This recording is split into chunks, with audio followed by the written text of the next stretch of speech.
CBS 17's Russ Bowen is here now. And Russ, you sat down with Shelane Etchison. I hope I said her name right. Shelane Etchison. Yes. So Representative Hudson was already facing Democrat Nigel Bristow in November. Hudson is the heavy favorite in a heavily Republican district, but now there is third candidate Shelane Etchison, who gathered enough signatures to run as an independent. She told me unaffiliated candidates are what many voters are just longing for. You made history recently by becoming the first unaffiliated or independent person on a ballot in North Carolina to run for Congress. How did you manage to pull that off, first of all? Thank you, Russ. Yes, this is true. I had no idea that it had not been done before when I got this started. So it was news to me as well. But really, it was with determination and grit. We knew we had to get the minimum threshold of signatures was 7,460. I'm always going to remember that number for the rest of my life. And there was a limited amount of time in order to get those signatures. So really, it was a team of some paid staff, me, my friends, volunteers, and every day we committed to going out, meeting the people in the 9th District, and offering the petition to them. You have a tremendous career in the military, and I want to get to that in just a minute, but I want to know why you want to do this in the first place. It's going to be a tough road between now and November. Right. Yeah, no doubt it's going to be a tough road, but I always like to say the advancement of our country doesn't happen without people willing to do tough things. Okay.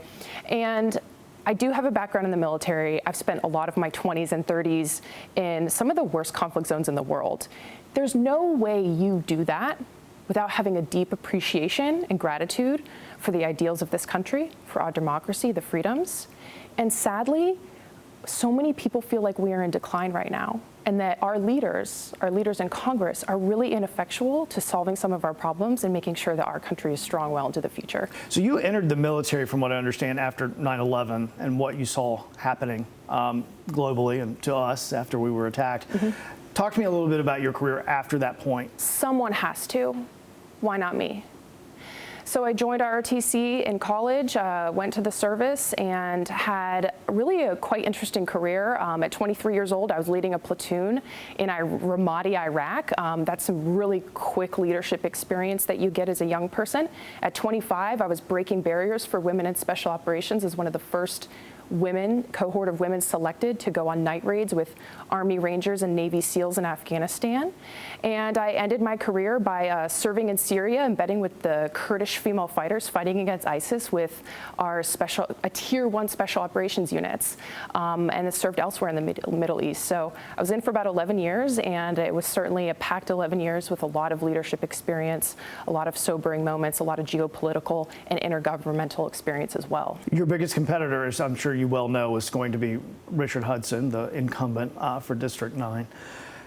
He said after the Trump verdict in New York, the trial was a sham. Do you agree with that? What is unfolding right now is exactly what I'm talking about.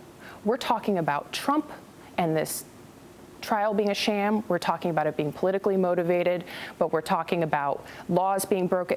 It is chaos through and through. What we're not talking about is how we're going to be solving our debt, how we're going to be making our country strong and prosperous well into the future. How are we solving affordability issues? It's distractions, it's chaos, and that is the problem. So many Americans, and young Americans in particular, see this for what it is, and they are checking out. They feel like we're an empire in decline led by corrupt men. Do you think it was a sham, the trial itself? I think that if it was politically motivated, that's wrong. We can't have that in our country. If Trump broke laws, he needs to be held accountable for them as well. I don't care what elite class you may be from. Okay, there shouldn't be exceptions for who you are, whether you're running for president or not. I trust that the jury looked at all the evidence and made the decisions that they did. We'll see what the appeals process happens and comes from that. But again, it's just a huge distraction, and we're so much better than what we're having to deal with right now. What are your thoughts on federal legislation in terms of banning abortion outright or making it a shorter period of time than what some states might have right now? Like I said, I spent a lot of time overseas. Okay, unfortunately, in countries around the world where women were second-class citizens, did not have the rights to make decisions for themselves, And I'm really troubled with the Dobbs decision and the fallout of that. And we've seen where some states have taken that. I do believe that that is such a deeply personal decision for women and their families to make, and I trust them to make that decision. And I believe the only right way that we need to ensure that they have the freedom to make that decision for themselves is codifying something at the federal level. So I'm in full support of that. While you're out and about talking, when you were getting enough signatures to get on the ballot itself, when you hear from people as you're campaigning and stumping all over this newly drawn district, by the way, what are you hearing most from people who might at one point be your constituents? People don't like the polarization, they don't like the divisions, they don't like the fighting.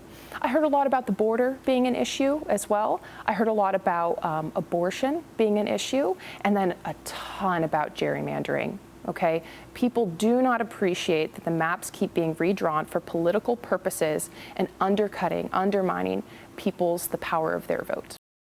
And if Etchison wins, the question becomes whether she will caucus with House Democrats or Republicans. She's not ready to commit, she tells me, either way. And there is an open invitation to Richard Hudson to sit down with us as well. You can find all of our previous candidate interviews under the Local Matters tab at CBS17.com. Guys. All right, good work.